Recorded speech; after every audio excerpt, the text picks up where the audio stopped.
So the Canon R, this was Canon's first full-frame mirrorless camera body. It was launched in late 2018 and it received a lot of criticism. A lot of the specs were behind the times even for then, and it was mostly just recycled tech from the 5D Mark IV. And it was also my first full-frame mirrorless camera and has been my main camera for about 2 years now. And I have used Canon's newer camera bodies, the R6, the R5, as well as Sony's a7S III. And in this video, I'm going to talk about why I decided to stick with the R, whether I'm going to continue to stick with the R or jump ship to one of the newer camera bodies, and whether or not this camera is still worth it almost 3 years later.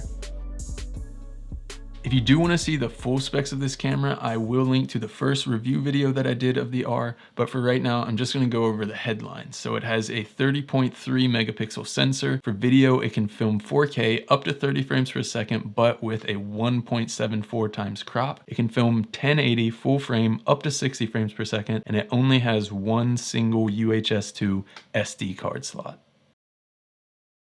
So I'm going to do this video a little bit differently in that I'm going to talk about what I think they got right and where I think they missed the mark. And I'm going to start with what I think they got right. And first of all, the ergonomics on this camera. For it being their first mirrorless camera, I think they got it pretty close to perfect right off the bat.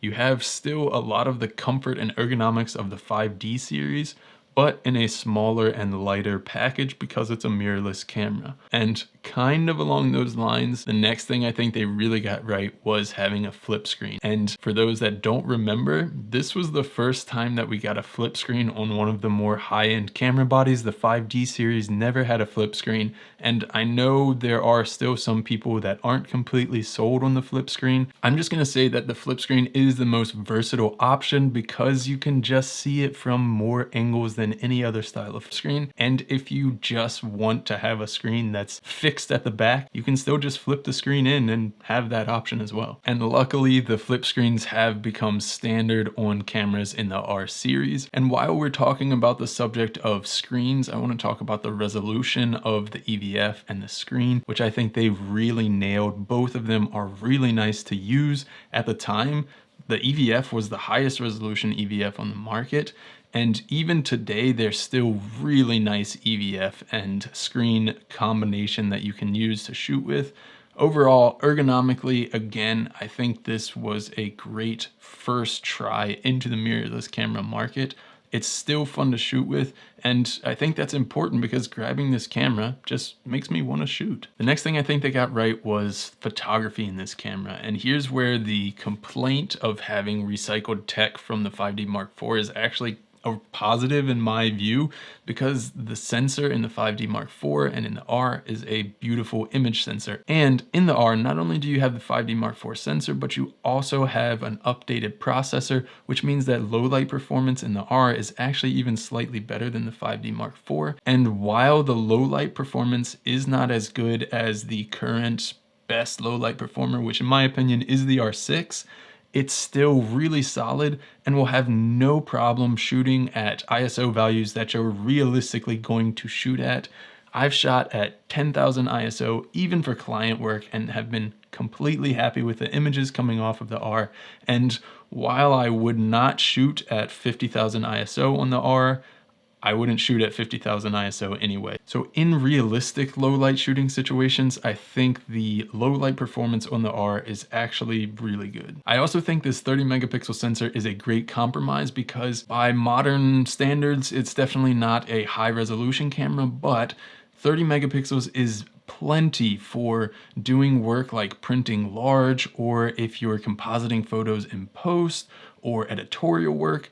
And on YouTube, everybody talks about being able to crop in a lot. And why do you need to crop in so much? Like, maybe you should just learn how to compose your photos better. But if that's how you work, you definitely will have plenty of resolution to be able to crop in on these images. Another thing that I think they did well on this camera was the 1080 video. And this 1080 looks really good.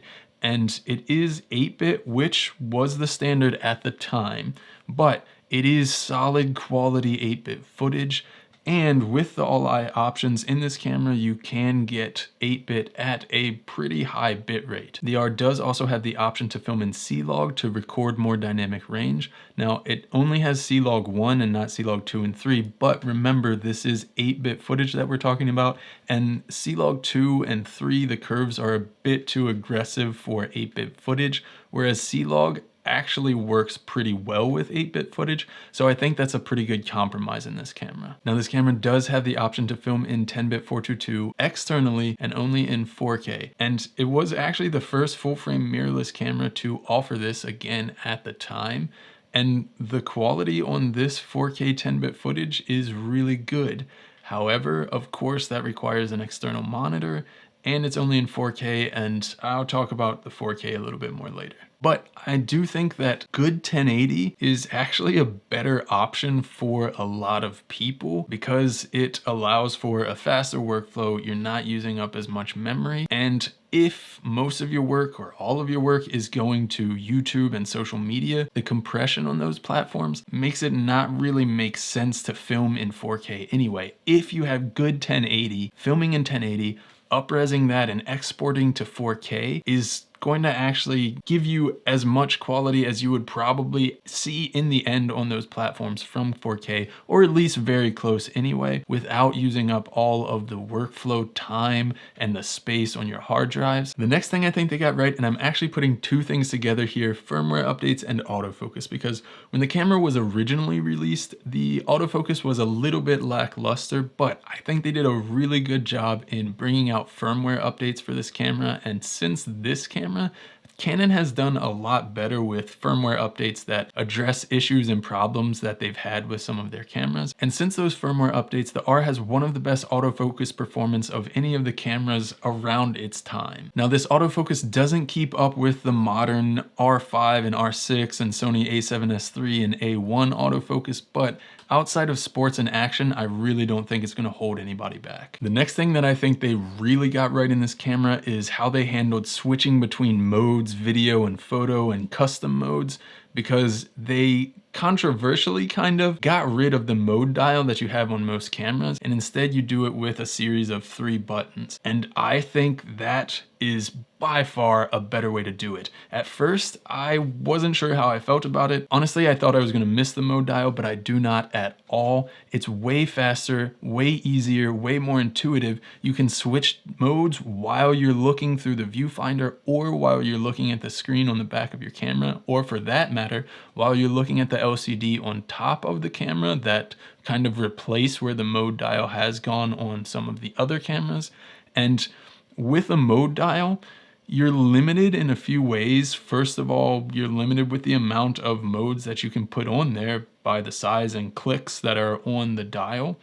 And you're also limited as a shooter because you're going to have to look at the top of the camera and where you're clicking to see what mode you're in, versus when you do it with this system, you can keep your eye through the viewfinder, switch between modes, and not ever have to leave the composition that you have already. So I think this is a much better way to go. The next thing I think they definitely got right in this camera was with the shutter mechanism. So when you turn the R off, the shutter comes down to protect the sensor. With mirrorless cameras, as you're changing lenses, you can get a lot of dust and things that can collect on the sensor. And in the R, it was the first camera to have the shutter come down to protect the sensor from that dust.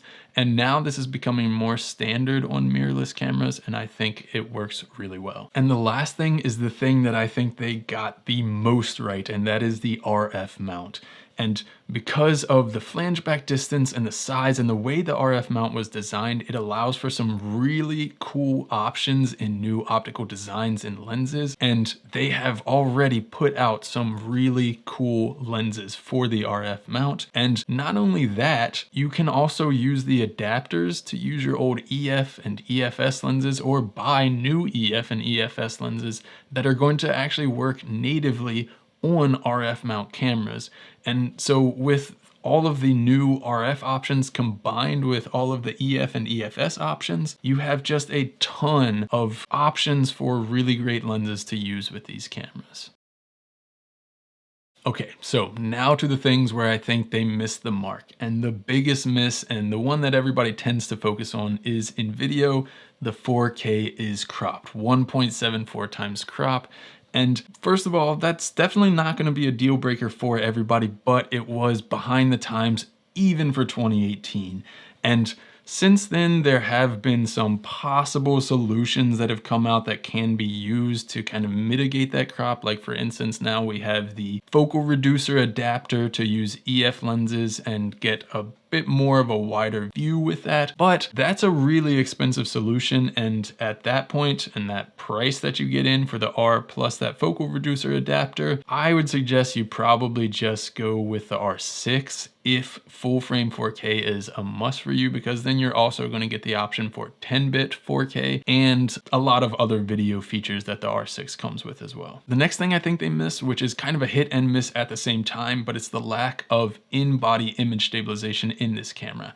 And I say it's a miss because it was definitely behind the times for 2018, but I do think that they did it right as far as their strategy for this, because with not releasing a lackluster first try kind of IBIS system in the R, it allowed the R to not be plagued by having a problematic IBIS system, and it allowed Canon to launch their first IBIS system, which is the one in the R6 and the R5, as being, in my opinion, the best IBIS system that there is out there. So again, I think their strategy for this was right, but it leaves the R at being behind the market a bit by not having any IBIS options. The next thing that was a miss on the R, I think, is the slow motion capabilities of this camera. And it does have 1080-60, and the 1080-60 looks good and is really nice 1080-60, but for the time, 1080-120 was the standard. And while the R technically has 120 frames per second in video,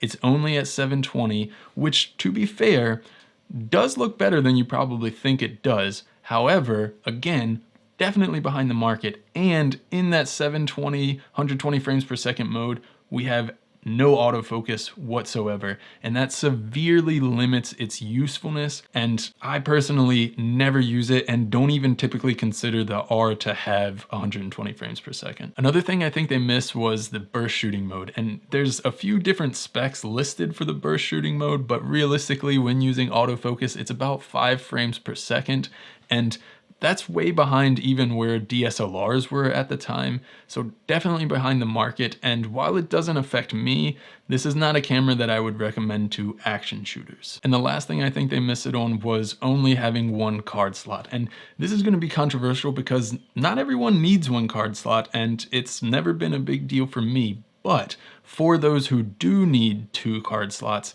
it is a big deterrent. And again, it was something that was behind the rest of the market at the time. But now looking back at everything they missed it on, honestly, they had way fewer things that they missed, but the areas that they missed tended to be pretty headline items. So the big question, is the R still worth it? And like with any camera gear, the question is really more, who is it worth it for? And first of all, I think it's going to be definitely worth it for a lot of photographers, especially if you're shooting something slower or still life or something in studio, because the autofocus performance is going to be more than enough for anybody that's not shooting action. And also, when you're shooting stuff in studio and doing a lot of post-processing work like compositing images, first of all, the 30 megapixels is nice to have for that. It helps with that work a lot. And because this camera doesn't have in-body image stabilization, one of the problems that comes up with, for instance, the in-body image stabilization in the R5 and the R6 is that even when the cameras are on a tripod, in between the shutter going down or turning the camera on and off, the sensor tends to shift just a little bit, and that makes it really difficult to impossible to use those images for compositing in post. Now, of course, with the R5 and R6, you can disable the IBIS, and that's going to lessen your chances that something like that's going to happen. But with the R, I don't have to worry about that because there is no in-body image stabilization. I also think that this camera is a great option for serious content creators because, again, great photos on this camera and great 1080 video. And if you are posting to YouTube and social media,